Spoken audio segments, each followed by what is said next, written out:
With sweeping views and rolling hills, Rodborough Fields are an agricultural haven for Stroud.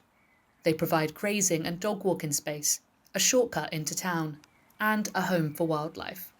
When the fields were put up for sale this year with just a 4-week window for bids to be made, locals quickly campaigned to crowdfund a community buyout of the land. Now the campaign says they're one step closer to protecting the fields for future generations.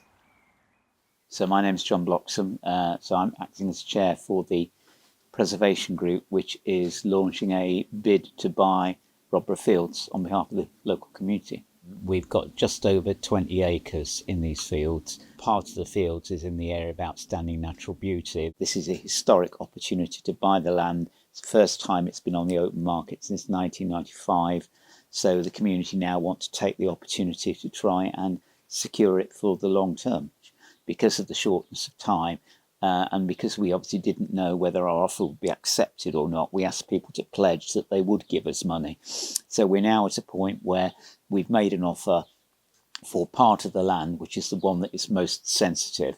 That bid's been accepted. What we need to do is obviously convert that into actual cash donations. While many nearby residents weren't happy speaking on camera, they did contact me personally to express just how important this green space is on their doorstep. So I think the consensus here amongst my local neighbours is that we must protect this for future generations, for them to come along and be able to enjoy it.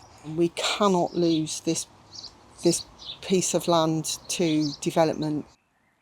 According to government targets, over 800 homes need to be built each year across the Stroud district. But Rodborough Parish Council say the need for housing must be weighed against environmental and community factors. The council have to be seen really to treat lots of things equally.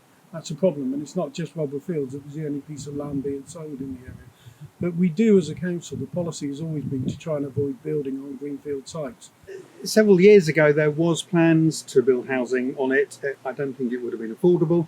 It would have been quite expensive because they would have had to build a bridge over the River Frome from Dr. Newton's Way.